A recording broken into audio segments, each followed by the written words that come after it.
Very well. And moving on to comments from the public. Anybody wishing to speak or any comments online?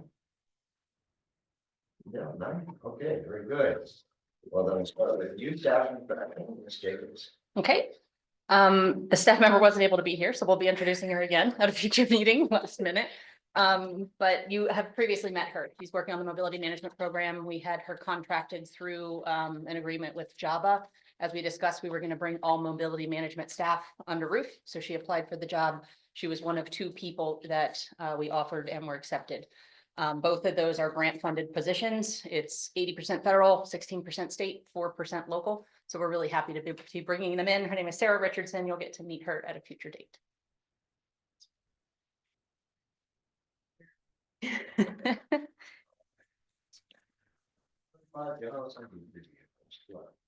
All right, I believe there are some slides in your packet and that will momentarily be on the screen, but it is that time of the year where we look forward to the General Assembly session in January. I say that with tongue in cheek. This is the short session, which begins on January the 8th. Short is 46 days, which means we're out of there by hopefully February the 22nd. And the thing about the short session is it's the same amount of work, 2 fewer weeks time to get it done in. So I think I've really started on the next slide. There we go.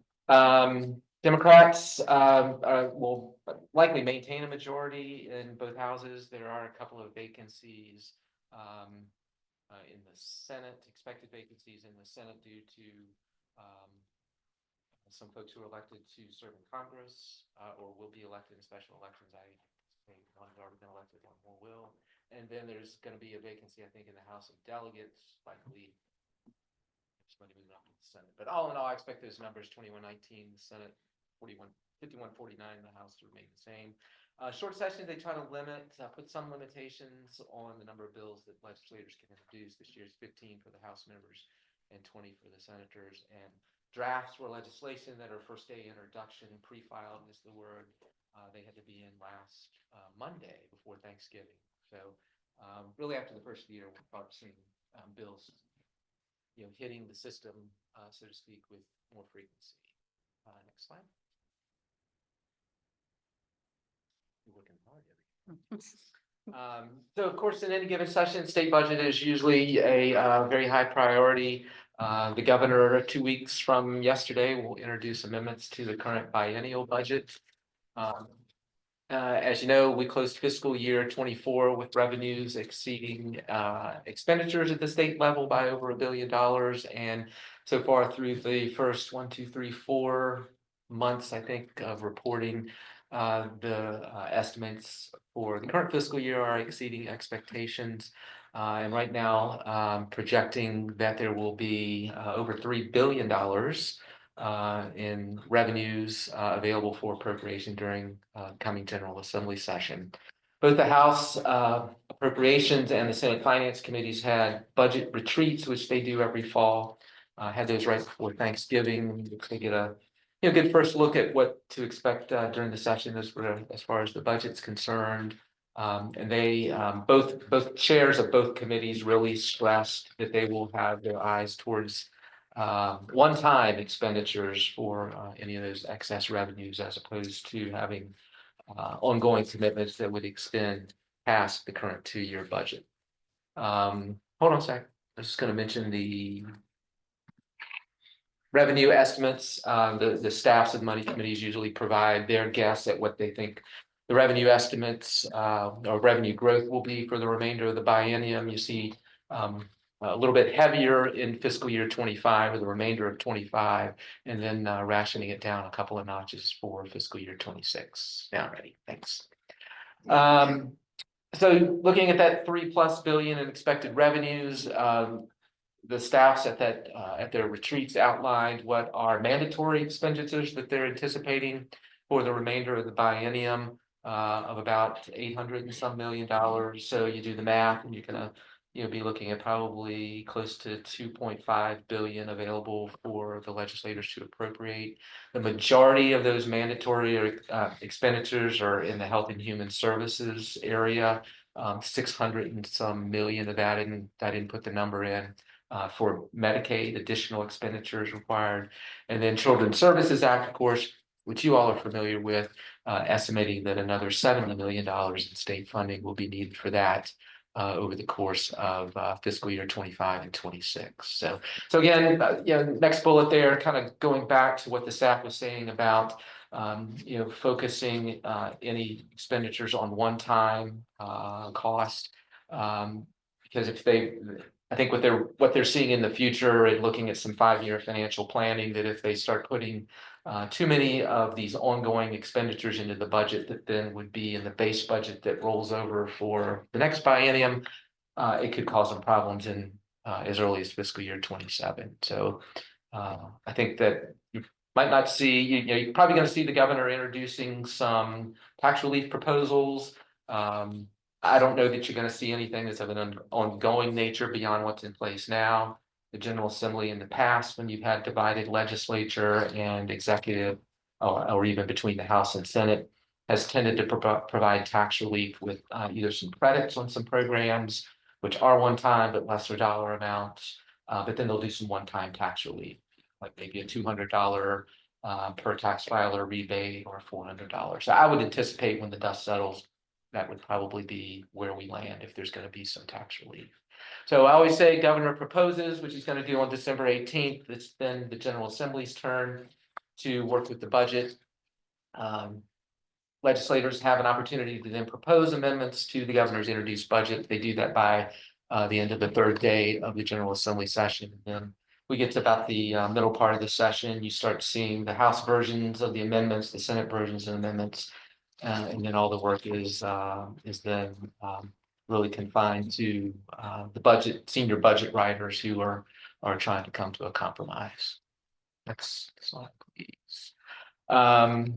Just wanted to list some of those high priority spending items that were identified by the Money Committee staffs. I won't go through all of them, but as you read through them there in that first bullet, you'll see a number of those: the salaries, business ready sites, capital projects. All of those could be things that are one-time expenditures as opposed to ongoing commitments. And then the staff's also identified, as they do every year, things that could just totally blow their estimates and their thinking out of the water, depending on what's going on primarily at the national level, with changes in the economy. Of course, we have change in administration at the federal level this year. And other factors that might make the projections for revenue not as rosy as they might think. And then just finally, I think this is the last slide, just to talk about legislation for just a minute. Again, a lot of legislation in a short period of time. We'll probably see somewhere in the neighborhood of 1,800 to 2,000 bills. Local governments are going to play defense as opposed to plan defense. So we probably should plan on playing some defense, I think, as we had to do this past General Assembly session, particularly in the land use area. There's been a lot of discussion, and I believe I shared this when I visited with you all in November to talk about the regional legislative program. A lot of discussion throughout the year about energy, generation, transmission, siting of facilities. That is ongoing and will continue through the session. There's a group that's really taking more of a high profile here in the past several months. It's been a reincarnation of a group that was created probably 20 some years ago, the Commission on Electric Utility Regulation. And there's been a number of stakeholder groups that have been working under its umbrella to come up with some different alternatives and proposals as to how the state might more aggressively, I guess, meet the goals that were contained in the 2020 Clean Economy Act. A lot of those, I'm sure you're certainly aware, and kind of reflection of what we saw last year with some of the bills with regard to siting of facilities that would erode or restrict or take away local authority with regard to siting facilities. That kind of discussion is continuing.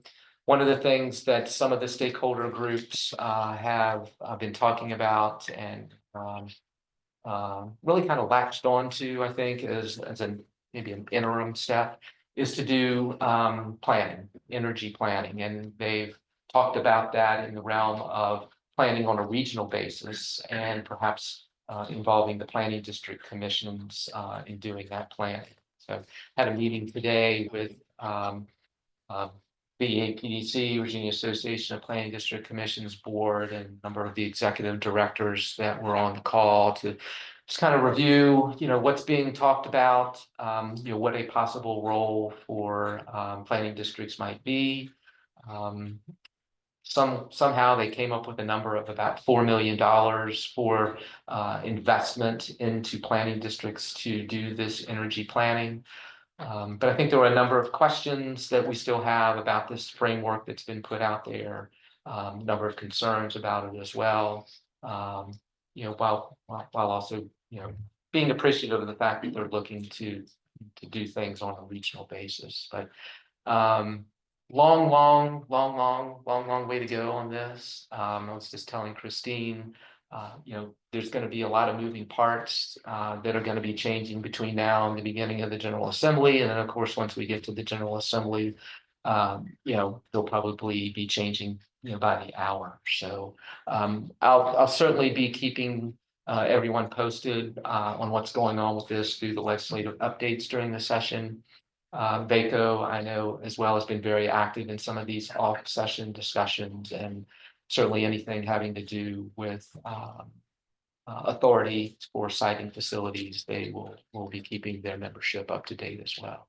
So just conclude with local initiatives and working with several of you all. You have legislative priorities that you've approved.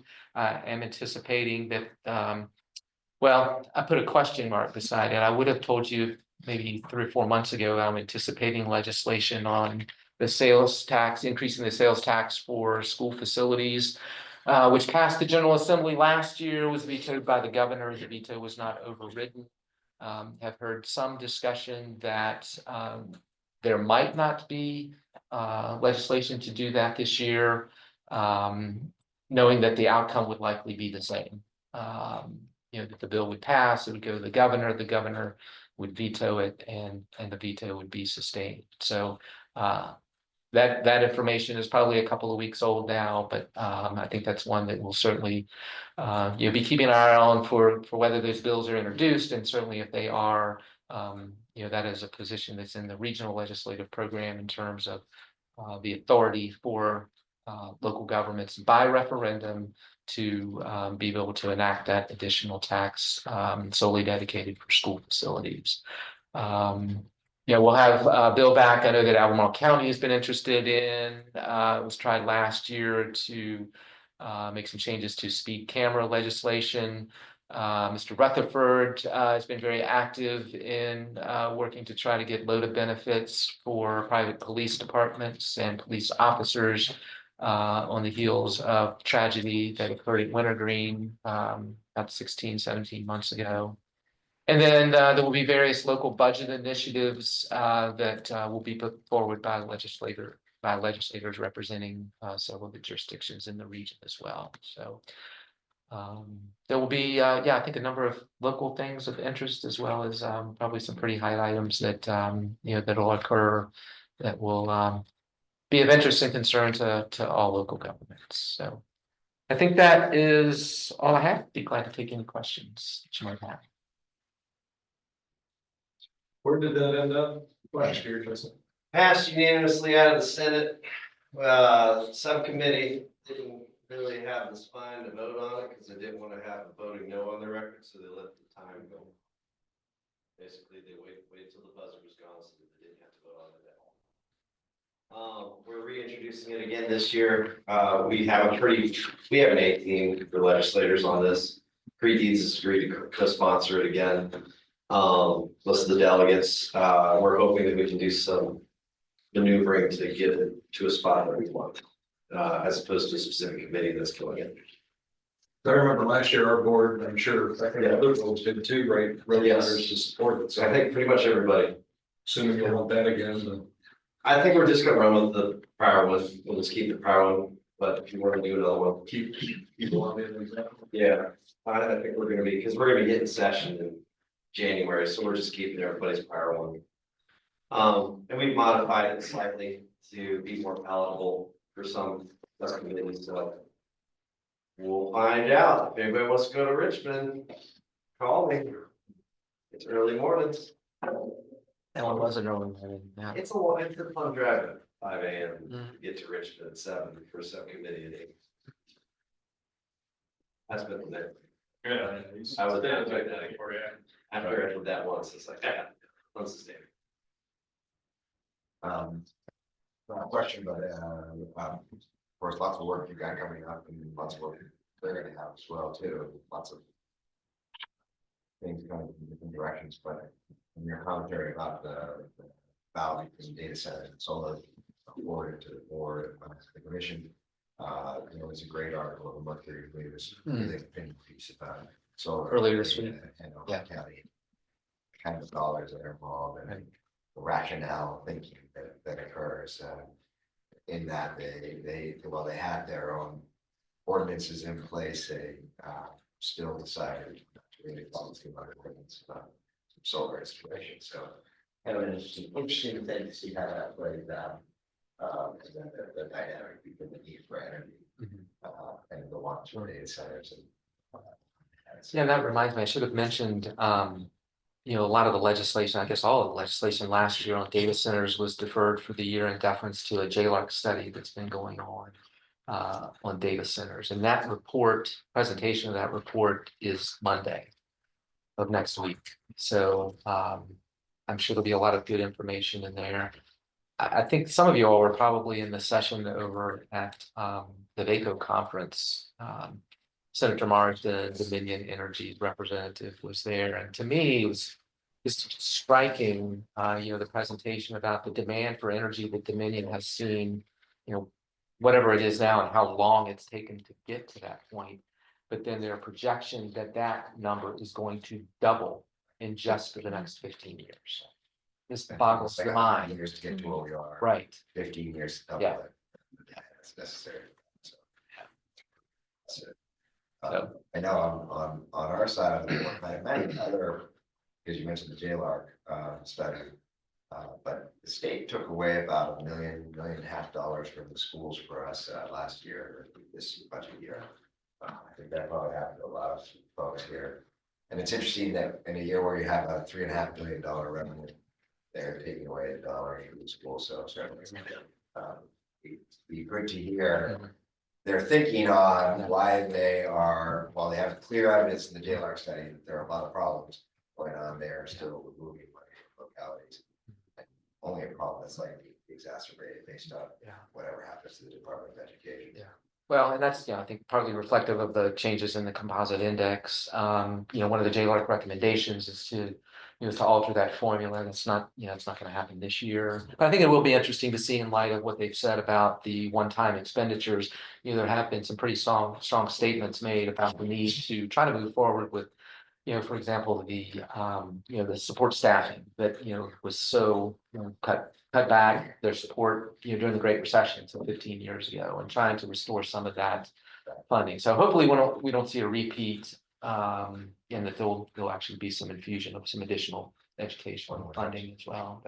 But during the session, certainly, if there's anything that you all need, shoot me an email. Again, I'll be trying to communicate, through the legislative update and certainly keep in touch with your staffs as well and things that are of particular interest. But don't hesitate to reach out if there's anything that I can help you with. Great. Any other questions? All right, and moving on, Mr. Pennington is going to talk to us about commuter assistance program. I'll come up here so that way I can see everybody. It's nice to see everyone again. I last addressed you about the Commuter Assistance Program, or CAP for short, strategic plan back in April, which feels like yesterday and both 3 years ago. But we have completed the first draft of the plan. And due to the commission's schedule with you guys not meeting in January, even though we were in the early stages of our edits and revisions, we wanted to get this in front of you so that you would have an opportunity to look at it and that we could potentially get it adopted and passed in February. And that way you would have plenty of time to be able to review that. So just a quick refresher.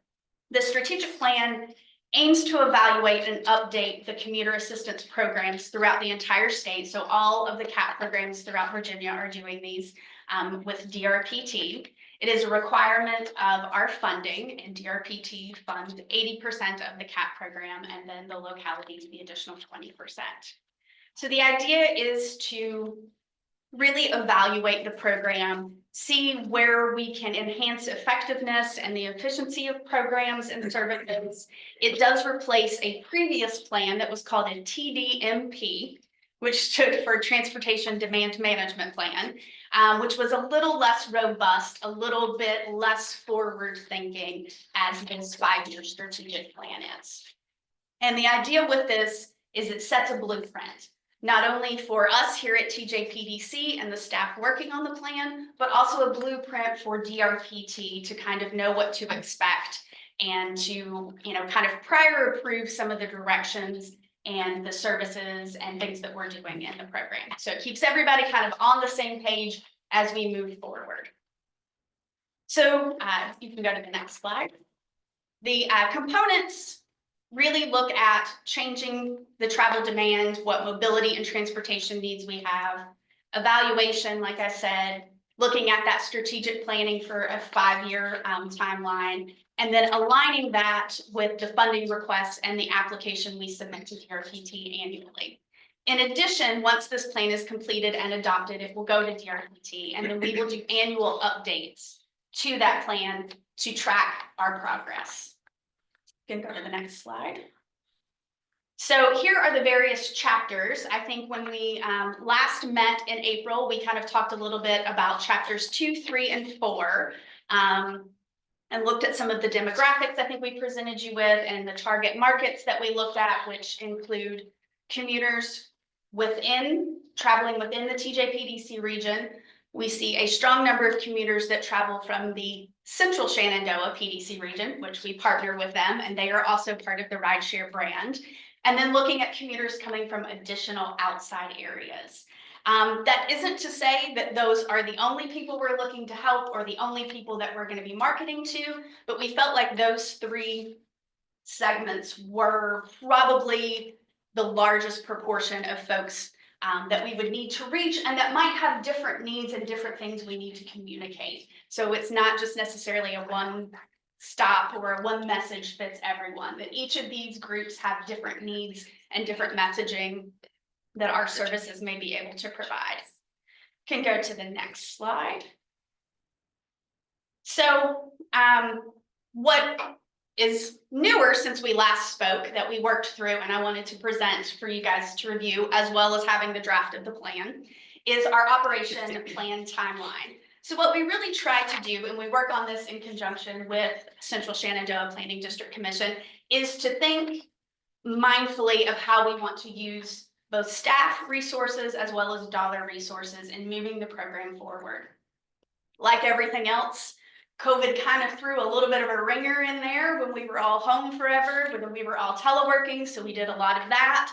We've obviously have moved out of that direction, and so it was really a great time in that sense to really stop and go, okay, what do people need? How can we help them? So with the operations plan, we've kind of broken it down for each of the years with some key areas that we want to focus on in addition to just the regular operation of the program. And just as a refresher, our goals with this strategic plan are to reduce single occupancy vehicle trips, encourage utilization of the trip planning tools. And that's important because, rideshare doesn't operate in a vacuum. We work with all of the other transportation providers and entities in the region. The trip planning tool encompasses all of that. So that is a way that folks can look up and make those connections if maybe they need to use a couple of different modes of transportation. The third was to build and maintain relationships with community stakeholders to promote regional collaboration around transportation solutions. So again, working together because we get a lot more done when we all work together. And then the last one is to continue to educate community members on TDM solutions that can increase mobility and also enhance quality of life. All right, you can go to the next slide. Promise this would be nice and short. So just the next steps, again, you have a very early draft. We are very open to your feedback. You can send any of that to me or to Christine. We will be incorporating that. In addition to this board reviewing the draft, we will also have it out to some of our other committees like the MPO and rural transportation, as well as other staff and the consultant we've been working on are all still going through that process. So now is the time. Again, hopefully adoption at the February 6th meeting. And then once we complete that, we will be submitted to DRPT. And like I said, we will use this each year as we complete that grant application, which is due February 1. Another reason for the timeline and why we wanted to go ahead and get it to you early, because I will be back here in February, not only to talk about this, but to present to you the FY26 work plan, as well as the grant application as well. And, you know, these things are going to work in tandem. As you can see, FY26 is the first year in that strategic plan. So, you know, we want to make sure we're on the right track before we submit that grant application February 1. And that is it for me for the moment. Happy to take any questions. Pretty extensive report. Yes, yes, it is. Do your homework. Yeah. You know, it's a really interesting process doing some of that, and especially having someone else kind of pull some of that together to review. You know, there were pieces where you were like, I feel very validated because that's exactly what I thought. And then there were some eye-opening things in there as well. And I think that's exactly what you want when you're really delving into a big research plan like this and to do that forward thinking and strategic plan.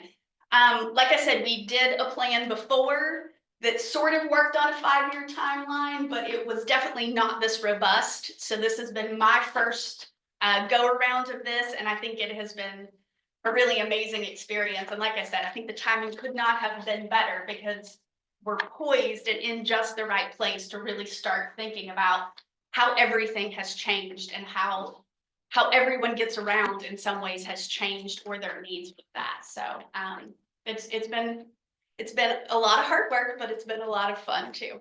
Very. Interesting, and I noted, I think it was on page 66 of your report, you were discussing the gathering of quantitative data and sort of the compressing limitations of that, and how not to conflate correlation and causation. And that's Yes. it's a very important thing in research, because as you know, every person who has ever conflated correlation with causation eventually ends up dead. Oh.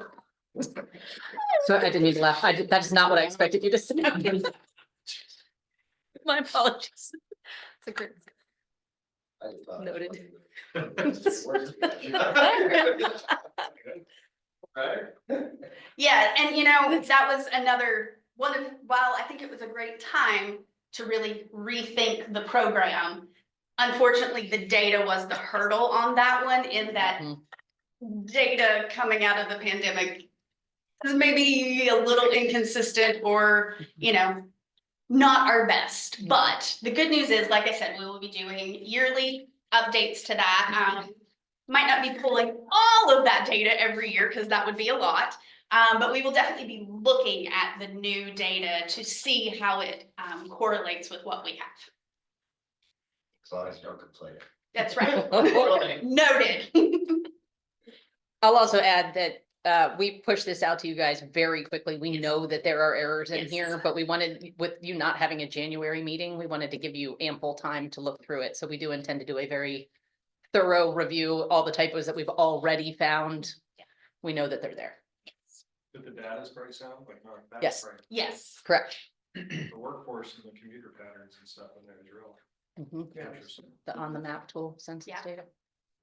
And there will be more data coming out with,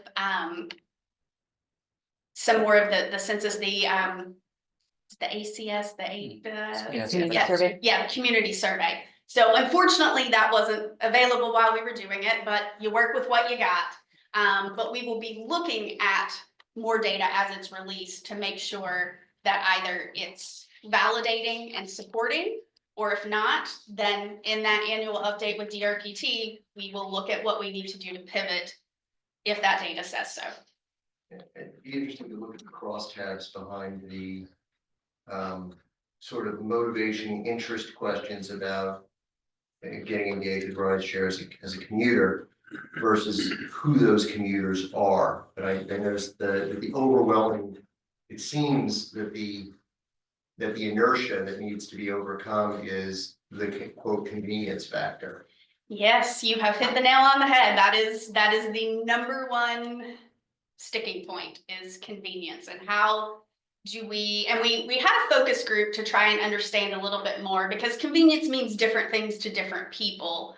You know, there is an umbrella, but what, you know, each of those is put together is, you know, what could we get down? How could we drill down further to understand what folks are meaning by that? And the issue is that it's going to be a little bit different for everybody. And so how do we tackle that?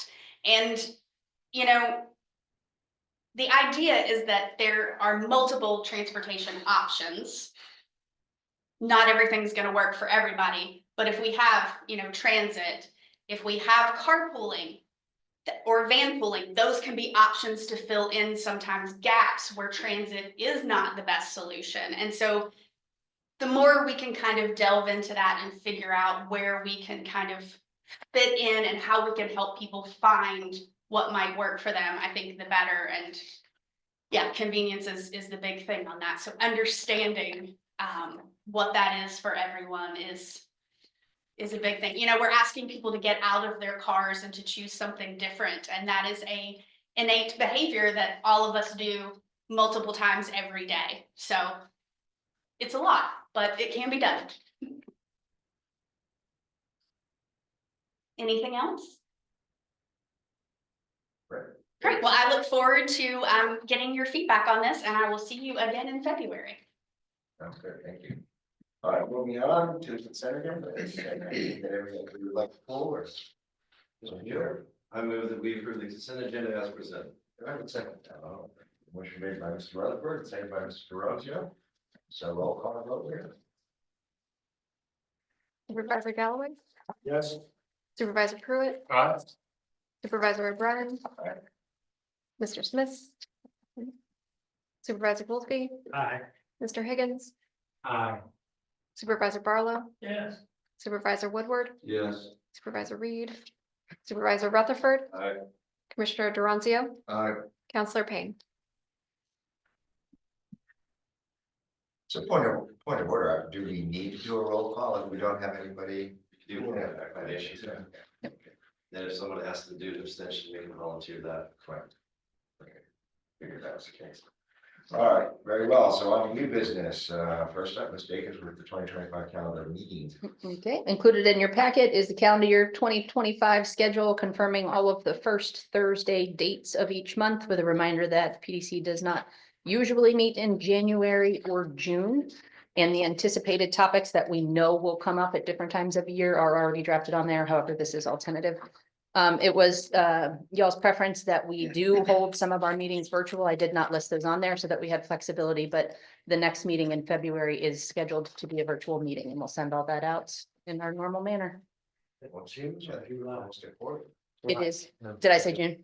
Good for you. July. It is January and July. With that said, we have in many years had to pull special sessions in those off months for particular deadlines that come up. I will say in finance director today, Laura, or yesterday, met with the consultants for the class and compensation study, and they are going to want to do a session with the board on your philosophy on compensation of where you want to fall within competition for the market. And if we are trying to get that study completed by March so that any recommendations can go into the budget in April, we may need to call a special session in January. But just a heads up that while it's not on this calendar, we may be asking for an additional meeting if needed. January was scheduled. Excuse me, everyone's ever scheduled to schedule it. Just go ahead and put out a hold on your calendars just in case. Do that. Did you say February is gonna be virtual? Cause you can't. That's correct. That's already. in That's my correct. It was supposed to be. It'd be nice to do the January one virtual instead if it's a special session. January one's gonna be what? You wanna just do it on the 7th? It is the good question. That would be. It's a second. Absolutely Second. not. Nope. I refuse to participate in that meeting. I retract that idea. We could do February in person instead of. We could, yes. I'm also fine with it. January's gonna be a. For February in person versus virtual. And do a January hold on your calendars, perhaps the 9th, Thursday, the 9th, Let's do it. instead of the 2nd.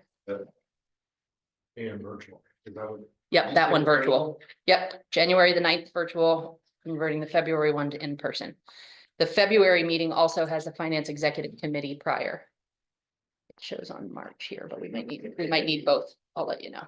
Do we have to have a quorum for that? Or since it's special, we can all be virtual? Like, you don't have to have a quorum present.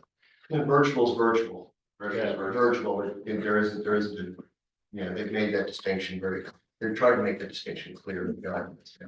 Virtual. What was noticed? But you do, in a virtual meeting, have to have a quorum in order to take action in a virtual meeting. But that quorum is virtual. That's A correct. virtual quorum. Yes, Correct. a virtual. Alleged virtual. I like that catch as you were like, they've made that they have tried to make that very clear. It still took us lawyers explaining it to us. Excuse me. All right, so that I'm on that one is, staff recommends a motion to approve the TJPDC calendar of meetings for 2025 with the amendment to add a hold for January 9th as a virtual meeting. You're up to, do we have a second? Second. All right, seconded by Mr. Galloway, all those in favor? Aye. Chair votes aye. Unanimously. On to raise grant resolution for applications. Okay. The next three action items are all resolutions for upcoming grant applications that are due. If you guys can recall, in both 2023 and 2024, we applied for a U.S. Department of Transportation raise grant to do the preliminary engineering on the Fluvanna Bike Ped Bridge. It was a smart scale application that came back with an extremely high cost. And so doing the preliminary engineering might help us reduce some of the contingencies, get a better cost estimate, know what we're going into so that it can be a little bit more competitive for either state or federal funding. In 2023, the grant got a project of merit score, which means it was automatically advanced to the second tier. However, because that is such a competitive program and a national program, it was not awarded. They highly recommended in our debrief with USDOT to continue submitting the application. We did that again in 2024. It was scored as recommended. They continue to tell us that it is a very competitive application, but again, it was not awarded funding. So we are going in for a third round for 2025. We are going to massage the application a little bit, maybe do a little bit more data analysis on economic impacts to see if we can increase our score in that particular area. But are hoping to get your support, and then we will bring it before the MPO committees, both technical and policy board, to get their support. And then we'll be reaching out to the many different stakeholders to see the letters that we can secure to apply. It's due January 30th. So we are looking for a motion to adopt the resolution of supporting a raise grant application to fund preliminary engineering PE phase for the Fluvanna River Bike and Pedestrian Bridge. So moved. Second. Moved by Mr. Galloway and seconded by Mr. Durante, all those in favor? Aye. Chair votes aye. Unanimously. Mr. Chairman, maybe just a comment on that. In the new application, Yes. I know I think it's smart scale, the project that's got the park and ride. Mhm. Hand tops. Yes. I don't know where that. I mean, we won't know, but I don't know if that was in the application, but. That should help with the economic development piece and the connectivity piece. Okay. To have that, I would think, that park and ride there. Yeah, we can confirm. Like, take either a bike, walk, the bus to the top of hand tops or the state farm or microcat. To the trailhead to be able to walk down, et cetera, not have to drive all the way to town. That might, I don't know, for what it's worth. Yeah, thank you. I'll go in and make sure that that's in there. Slingshots. All right, very well. Next, and Ms. Jacobs again for the ride share FY26 resolution. Okay, this is annual grant funding that we apply to the Department of Rail and Public Transportation. This one is an 80% DRPT, 20% local match. Again, Sarah already noted this, but she'll come in February to share more detail with you on it. But since you don't necessarily meet in January, but we may now meet in January, we're going to go ahead and put the resolution before you now with further detail coming. In years past, this resolution has come to you all after the application has already been submitted. We're moving it to in advance just so that we can submit it with the application rather than ask to send it along after it's been submitted. So with that, staff recommends a motion to approve the resolution of support for the FY26 rideshare grant application. So moved. Discussion. All those in favor? Aye. Chair votes aye, motion passes unanimously. Next, we have the County Mobility Management FY26 resolution for application. Great. This is the work that Lucinda has been working on with our two new hires. This is again annual funding that we are seeking from Department of Rail and Public Transportation under FTA 5310 grant program. This one is 80% federally funded, 16% state funded, and only 4% local match. So that local match does come out of the per capita funding from all of the member jurisdictions. The application again is due February 1st, and Lucinda will come before you guys in your February meeting to share more detail on the actual application that was submitted. So unless you don't have questions, staff recommends a motion to approve the resolution of support for the FY26 Path Mobility Management Grant application. So moved. I'll second. By Mr. Galloway, second by Mr. Durante, any questions? Mr. Pruitt. Oh, Mr. Pruitt, also. Motion by Mr. Pruitt, second by Mr. Durante. Questions? All those in favor? Aye. Chair votes aye, motion passes unanimously. Next, we have Ms. Emmerich with the Central Virginia Regional Housing Partnership appointments. Yes, we have currently 3 vacancies on the Regional Housing Partnerships full partnership board. And those vacancies are for the appointed builder representative, the appointed citizen representative from a rural area, and the appointed health industry representative. Those were occupied by Christopher Berment, Moselle Booker, and Shannon Mead. We have received a recommendation from the Blue Ridge Home Builders Association for one of their board members, Luke Rourke, who is also the owner of Commonwealth Contractors, to be appointed for the builder representative role.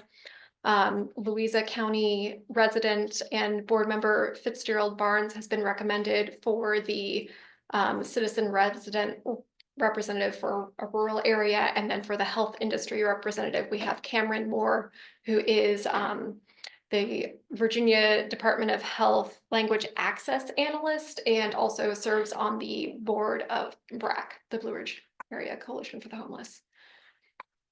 And so the staff recommend a motion to appoint Luke Rourke, Fitzgerald Barnes, and Cameron Moore to the TJPDC appointed builder, citizen, resident, rural, and health industry representatives, respectively, to the partnership. And that is a mouthful. Oh. I will make a motion for this one. So moved. Mr. Barlow, you have a question? It's like, I'll second. Motion by Mr. Rutherford, second by Mr. Durante. All those in favor? Chair votes aye, motion passes unanimously. And last but not least, the Building Office Space Committee appointments. Okay, we met with the Finance Executive Committee to discuss that we are in our 5th year of a 5-year lease. Every time we get near the end of a lease, we get to the decision-making point of, do we want to renew or do we want to consider a purchase? And so the discussion said that it would be preferential for staff to have a buildings committee so that we can get support with negotiating a lease if that were to be the choice, and or any cosmetic upgrades, since the building hasn't been painted, floors, things like that haven't been changed in many decades, and or to consider a long-term purchase of a building and making sure that we have commission action on that. So this is really asking you all if anybody is willing to volunteer to support us in that. Otherwise, we can keep bringing it to the full board, likely in closed session, so that we don't harm our negotiating potential if it comes to property. Sure. Yeah, I did 5 years ago. How many people do we want on it? I'd say 4. I mean, um, Keith Smith also wrote in that he would be interested. So, I'd be interested in. Does chair have to be in it or no, not? No, okay. but you can. I mean, I'm happy to be in, but Make it a 4 to 5. I think that's fine. 5, all Yeah. right, so. There you go. So there's a majority. So Great. without being on the board, I'm gonna nominate 5 members to the board. Yes, yeah. No, I So don't moved. say yes, I mean. So moved. So the 5 that we just said. If you're gonna be on it. But Second. Made by Mr. Barlow, seconded by Mr. Pruitt. Do we need to state it or do you have all the names? I've got it. We've got him. Thank you. All in favor? Aye. Right, good, that's all I know. Let's see. There is no old business unless the agenda's been changed, and so now we can move on to the director. Okay, this will go pretty fast. Just let you guys know, we are now under contract with Gallagher to do the classification compensation study, and we have done the kickoff meeting. They generally recommend 6 to 8 months for the process. We've asked them to do it in 3 to 4, and they were amenable to that. So since we are a small organization, a lot of the data already exists, and we would like some considerations with the FY26 budget round. They were willing to accommodate that, and that is why we may need a special session in January in order to keep that timeline. Really excited to be working with them. This is a good process for our staff to go through, not having ever done a formal study before. Body information is in there monthly, as it always is. There's a lot of information about the upcoming Safe Streets and Roads for All. It is in its second round of public engagement. We've conducted 12 pop-up events. There's ongoing efforts to engage the community, analyzing survey responses, and then there's a list of upcoming events. There's some virtual meetings coming up and a working group meeting coming up. For environmental related to the solid waste plan, Fluvanna County Transfer Station is seeking to increase their capacity, which is allowable under code. It does trigger an amendment to the regional solid waste plan that the TJPDC puts together on behalf of the solid waste planning unit. It doesn't require DEQ prior approval, and it doesn't require a public hearing of any type.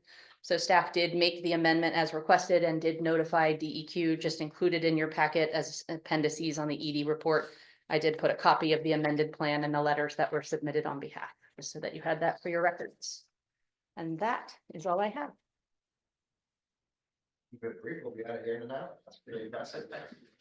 All right, so next we have the round table. I'm sorry.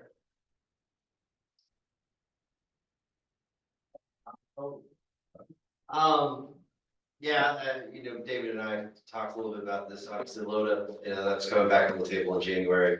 Again, thank you all for all the counties that did put this, last year, and road resolution, we'll be carrying those with us again to this section. Hopefully we're successful, we're in the middle of rezoning, it's getting pretty exciting, a lot of interesting topics, surrounding that, affordable housing being one of them, very strong contingent, very much against. Another contingent talking about where do they go, and then there's another contingent that is curious where infrastructure happens in Nelson, all valid questions. The median house sale is like 400 grand again for this year, we're going into our assessments.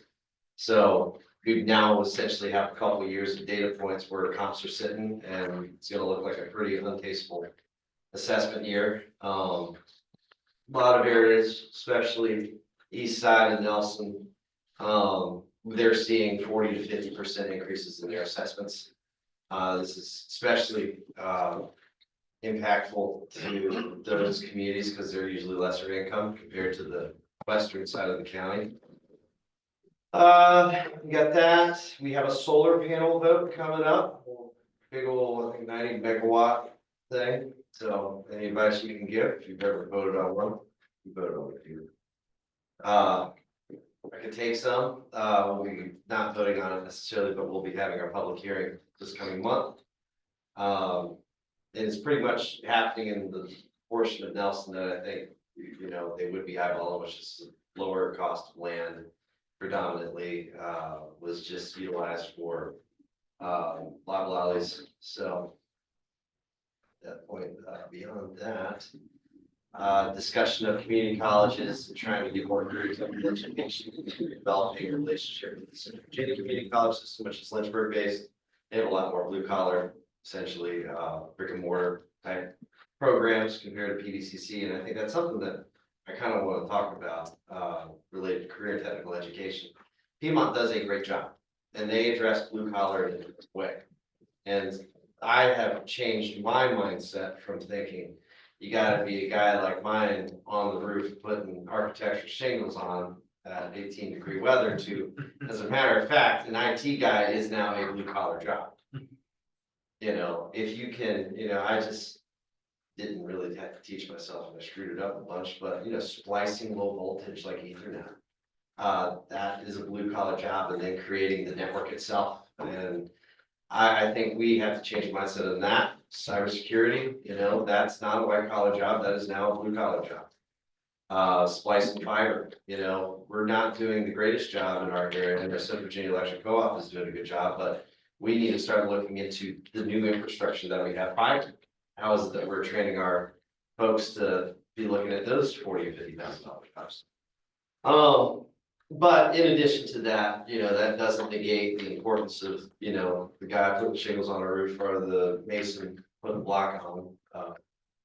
I do want to touch on one last thing before I go. At the NACO conference, we were talking kind of about job creation, what that looks like. And I think a flawed idea is that with the assumption that if we simply provide the education, we will get more workers. I think we've proven in the last 10 years from the philosophical change of, higher education not being the answer for education and saying, all right, let's provide classes for these jobs that we're going to get more workers. That has clearly not been the case. We've seen this happen on a regional basis. You provide the classes, you also need to convince the kids that they need to take the classes. This is not easy. It also impacts job creation. We talked about housing. Can you build anything in a rural area with that workforce? And your alternative is importing workforce from Richmond or from any of the larger metropolis areas to then go and build things. Hey, I get that. That's great. Nelson County has got a long history of having a lot of home builders because of the winter community. But I think something that's frustrated me, and I said at the conference to the delegates and senators, is the weaponization of regulators on making those exact licenses, like becoming a master plumber, electrician, or a framer, or any of those, is actually more difficult to attain than get a 4-year degree. And putting it simply, the guys who are running your electric, I do think they're all smart enough to get a 4-year degree. But putting that expectation on a working class kid who wants to do working class jobs to be stuck in some kind of company monopoly for 6 years, where he has to do 4 years of journeyman, 2 years or 4 years of working under someone, 2 years of journeyman, just to take the test. You force them into some form of indentured servitude to some corporation or one entity. God forbid he wants to change jobs. What's that? That's a feature, not a bug. Yes. It's quite the loop. Yes. And you're sitting there and I'm looking at people on my job sites that I want to become master electricians who are completely capable of doing it, who, because of all of those barriers, can't do it. So I don't know what that means. I don't really know how to really articulate that on a regional scale, but I do think it's a discussion for career and technical education, how we can address that, because housing ain't gonna go down either if your workforce is this big, I'm done. I'm on my soapbox. Tommy, what'd you do? Data centers? Real quiet, data centers are moving along, pushing dirt. We've got a real line that's set to go in place, another one, not the James Road one. That's rolling on too. So everybody's been behaving itself on the board, and projects we've got going, we're rolling, so we're just sitting back and enjoying with that. Great. Very briefly, this Saturday, we will have our annual holiday parade in downtown Standardsville. Starts at 5 o'clock. Everyone is welcome. The weather's gonna be a little chilly, so dress warm.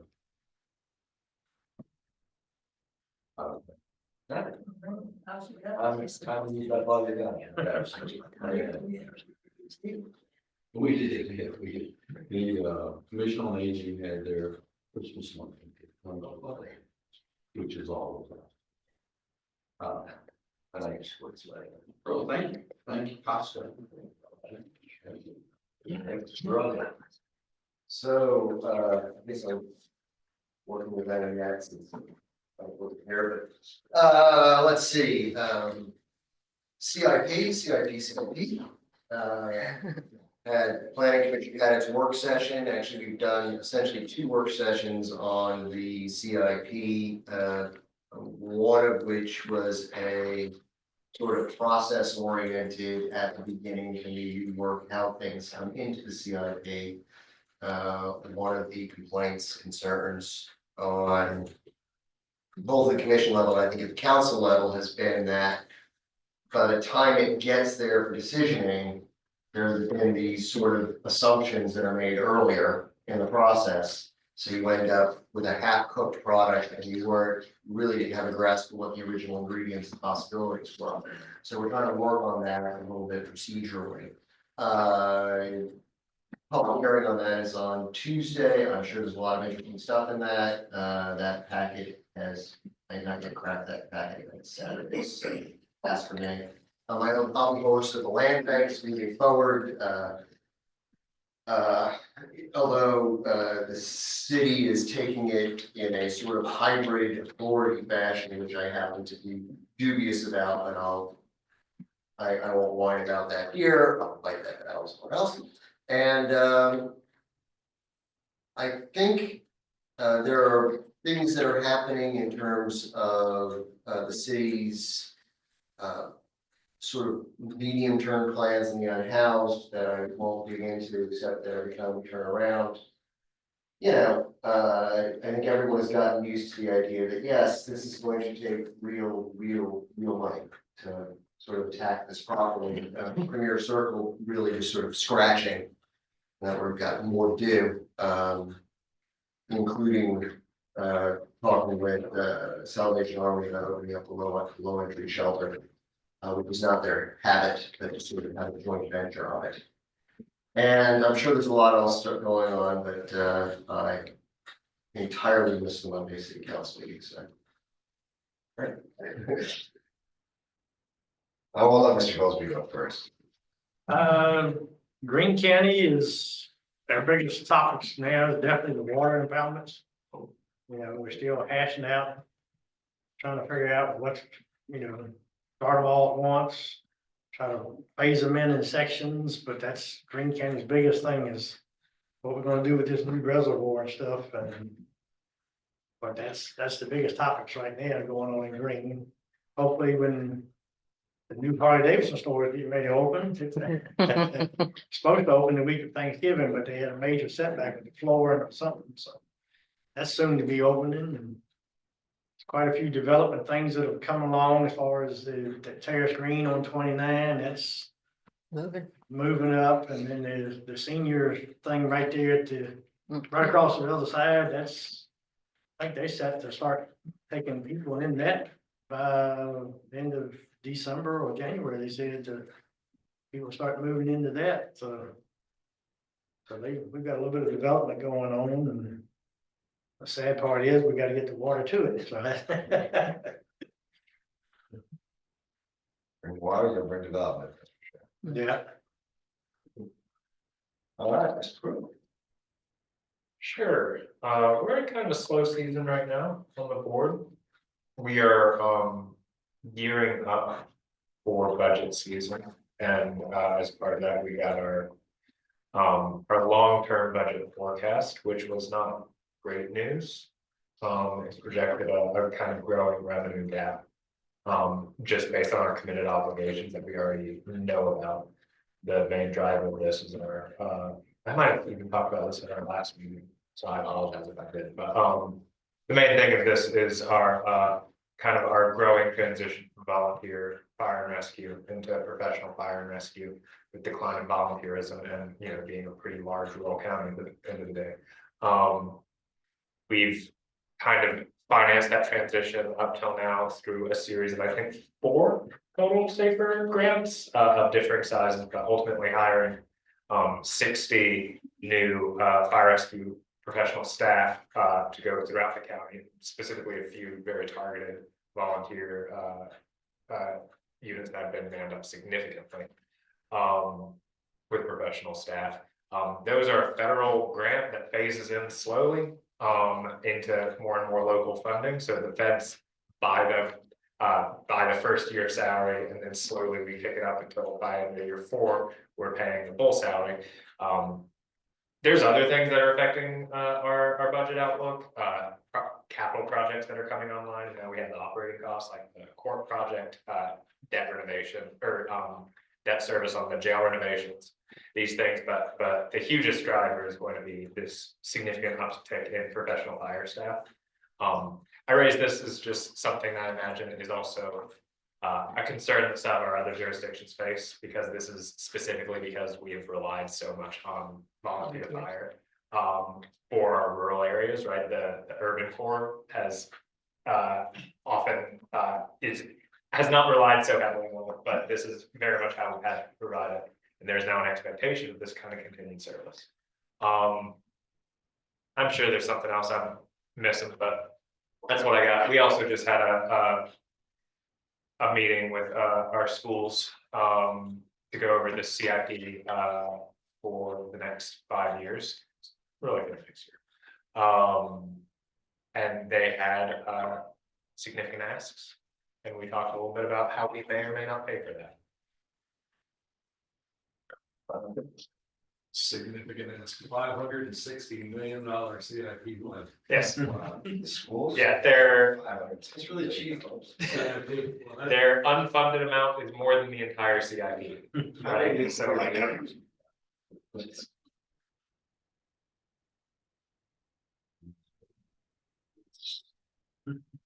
Interesting.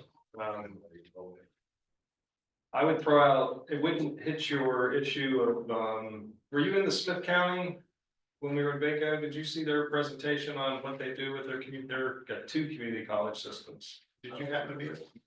They provide for all their high school grads, and they had to work it out because the way their county falls, the jurisdiction has 2 different community college systems servicing it.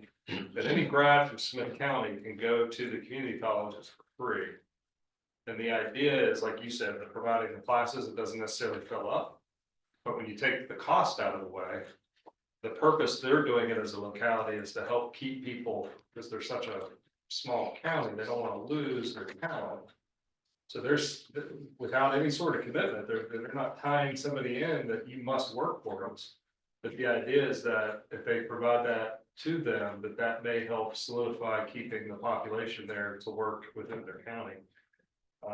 They've just got it going, and they've got some other interesting stuff to help keep employees retained. That might be one to look into. I mean, just I'll be that.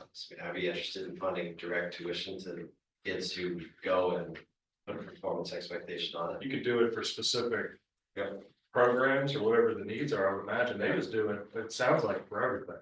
If I understood it all right. With County's been doing that for several years. Which county? With County, That's right. Smith. right. My Well, that's son, probably where they picked it up. Yeah. He went, with County paid for him to go to, the junior college, which then went right straight on into tech. So it was a really good deal. Amy Walker, when she was running for city council here a few years back, had one of her plans was something called the Piedmont Promise, which essentially was graduate from city schools, you go to Piedmont for free. And she figured out a budget for it. I only point this out. Well, maybe there's a state program to be built around this. She's now in a position to say something about that. Some of you all, some of her. Yeah. Yeah. There's definitely different sectors that it could impact. Oh, yes. Specifically for local government positions. if you have a better talent pipeline from your local community college system directly into your local government staff, you could have a peak, and if you're paying for it. I just came from before this meeting, left my community advisory committee meeting for my Route 29 area. And we had a presentation on microcat. Microcat now has been in place for a year, 48,000 rides in this pilot. It's the fastest growing transit project, they said, in Virginia. And Via is this company that is you contract with them to run it all. So they're nationwide, running in big places, and said it's their fastest growing project that they've managed in the last 3 years. So microcat's really taking off. If you're seeing the microcat vans running around, our board will be hearing more about it in January. And I'm just getting more and more geared up for phase 2, because it seems to be now doing even more than what we thought it'd be successful, but it seems to be that, but plus more. So excited about that. The other thing into the budget ramp up that Supervisor Pruitt mentioned is we're in our comp plan conversations. I think it's interesting, in Albemarle, we have 5% set aside as development area, 95% set aside as rural area. And more so than any other time that I can remember, conversation about the development area, not so much expanding it, but getting creative in ways to maybe swap areas in and out. But there are just things being talked about that have never been talked about on our day before, because of the political sensitivities to it that doesn't go with party politics. But it definitely goes with politics. So it's interesting how those conversations will continue as we work through our comp plan.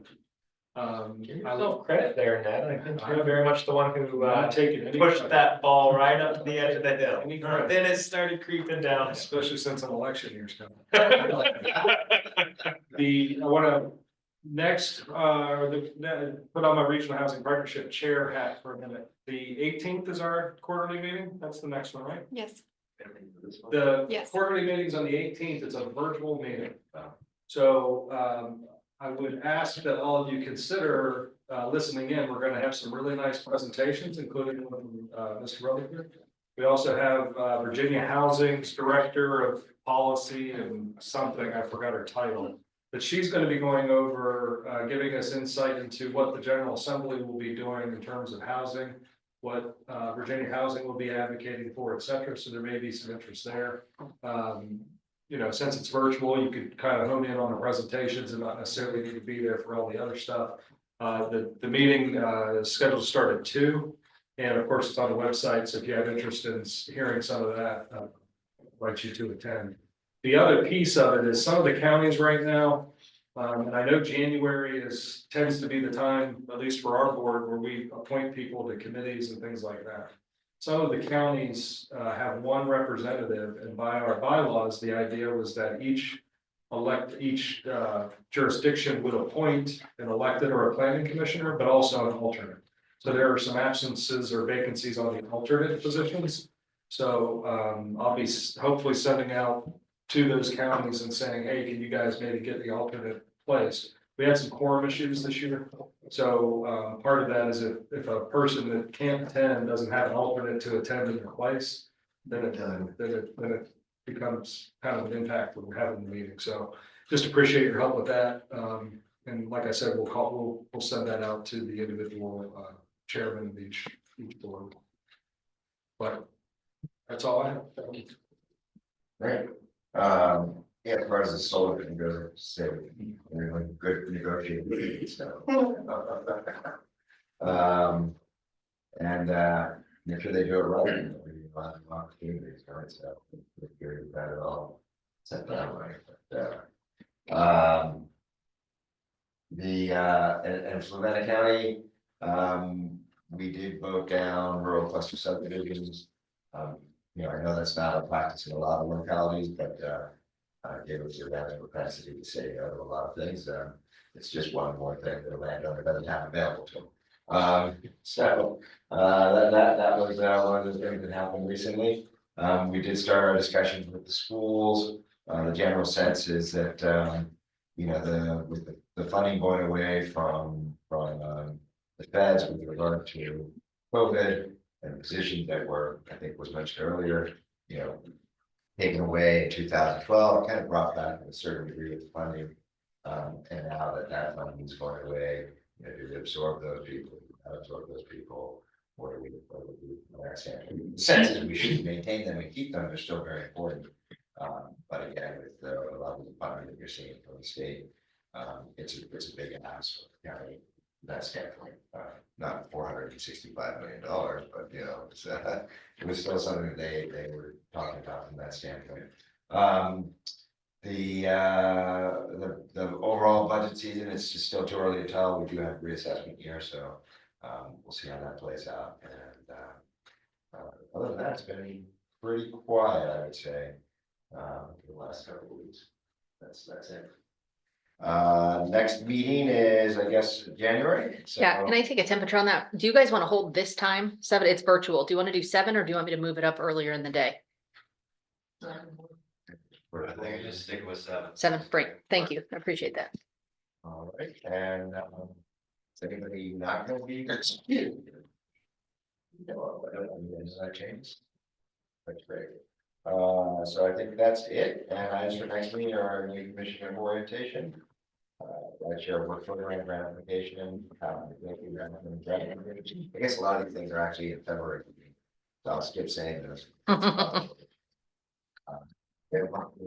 Yes, we do. You're on the go. And by Mr. Rutherford, all in favor? Where are we going? Wait, let's